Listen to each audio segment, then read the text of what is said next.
Leo nataka nikuoneshe hii application ambayo hata mimi huwa naitumia sana na nimekuwa nikiitumia sana, alafu nimekumbuka kwamba sijaielezea. Kwa hiyo ni application ambayo inaongeza quality, inaongeza vitu vingi sana kwenye picha ambavyo kama ni unapenda picha na au una picha kwenye simu yako au unapiga picha, basi ni muhimu uwe nayo na ni muhimu ufahamu jinsi ya kuitumia. Nitadili na picha hizi hapa mbili kwa sababu nimeshindwa kupata zingine. Hii picha nikizoom idonoa namna hii, na kama unavyoiona sio quality vile. Japokuwa inawezekana ilikuwa quality, lakini sio quality kwa sasa kwa sababu labda imepitishwa sehemu nyingi. Hivyo kama unavyoona sio quality. Hata nikizoom unaona kuna uchafu. Na nyingine hii pia sio quality. Nitajadili na picha hizi mbili. Hii ni application ambayo inapatikana Play Store, lakini ni muhimu ukaichukua sehemu zingine. Kama wewe ni mara ya kwanza kutazama video zetu, basi gusa hiyo button ya subscribe, ipo hapo chini, ina alama nyeusi au nyeupe, ambapo ukigusa itatokea kengele, ambayo kengele ukigusa itatoa mlio wa kuashiria kwamba utakuwa mtu wa kwanza kupata video kila tunapoziposti. Na ukilike video itakuwa poa zaidi, ila ukishare kwa wenzako waione hii video itakuwa ni poa zaidi.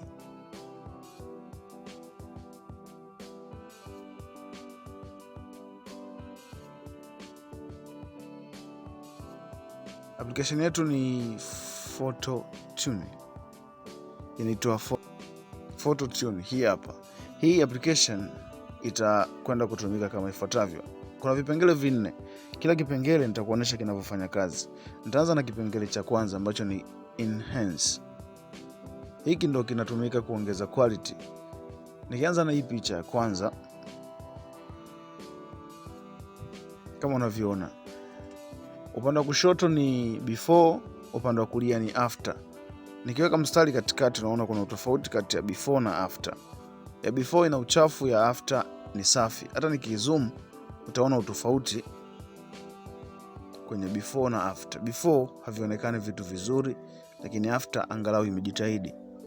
Ni picha ambayo imepoteza quality na nimedownload ikiwa na quality ndogo sana ili niifanyie mfano. So kama unavyoona hapa, tukizingatia kwenye jicho, mwanzo ilivyokuwa ukizoom sana jicho lieleweki, lakini hii application ya angalau imejaribu kufix, limeonekana kama ni jicho, na nikirudisha nyuma inaonekana hivi, inang'aa vizuri sana.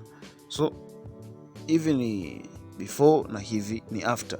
Naweza nikadonoa hapa kwenye pro mode hapa juu. Pro mode inaongeza zaidi. Pro mode let's see. Na hiki kitendo unavyofanya, make sure umewasha data. Kama unavyoona pro mode imeongeza zaidi ung'aavu. Before huku hata meno haieleweki, pua haieleweki, lakini kwenye after imejaribu kufix, na hii inatumia AI kufanya hivi vitendo. So inajua kama hapa kulikuwa na mdomo, hapa kulikuwa na jicho, na inatakiwa iwe vipi kulingana na pixels zilivyojipanga. Iko hivi. Lakini hiki ni kitu cha kwanza. Tutakwenda kuisave hii picha. Nataka nikuoneshe jambo. Tutaisave, alafu mwishoni nitakuonesha picha tulioanza nayo na picha tuliyoipata. Nimeshaisave, narudi nyuma, naenda kwenye sehemu ya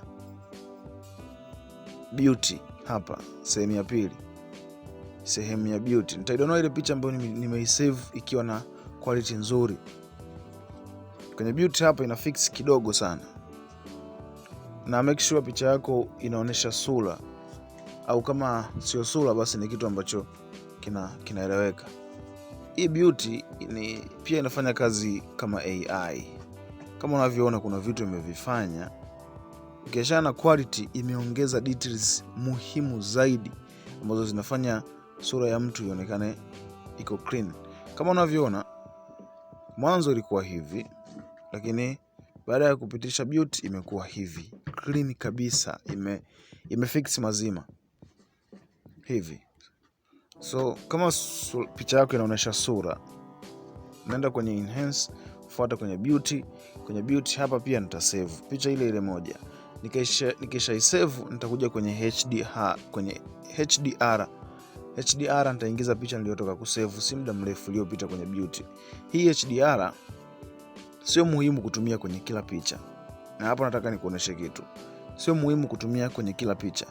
Lakini picha yako kama ina mwangaza ina mwanga sana. Unaweza kaweka HDR kwa sababu HDR yenyewe inaongeza rangi ya ngozi na sehemu zenye giza giza, na inaweka picha iwe kama hivi unavyoiona. So hii ni picha ambayo unaona kabisa ukiweka kwenye HDR unaharibu, kwa sababu yawezekana kwa sababu tayari ilisheditiwa. Lakini kama picha yako haijawahi kueditiwa na umepiga nje alafu upo karibu na kamera, unaweza kutumia HDR kama unavyoona hapo, before na after. HDR yenyewe inaongeza rangi ya ngozi, inakuwa kama rangi ya chungwa hivi, inapelekea yes. Hii HDR utachagua wewe itumie kwenye picha, na sio kila picha inafaa hii HDR. Baadhi ya picha unaharibu, lakini baadhi ya picha unafanya iwe nzuri zaidi. Kama unavyoona hapa. Hapa mimi nashindwa kutathmini kama imekuwa nzuri au nimeharibu, kwa sababu hata ikiwa hivi pia ngozi ya huyu mtu inang'aa. Nikiweka hivi yes. Acha tudili na picha nyingine. Unaweza ukachagua wewe HDR, lakini sio kila picha italeta matokeo kama haya. Baadhi ya picha utaziharibu ukiweka HDR, baadhi ya picha zitakuwa nzuri zaidi ukiweka HDR. Lakini kwa mfano acha nikuonyeshe picha moja hivi tukitumia kwenye HDR.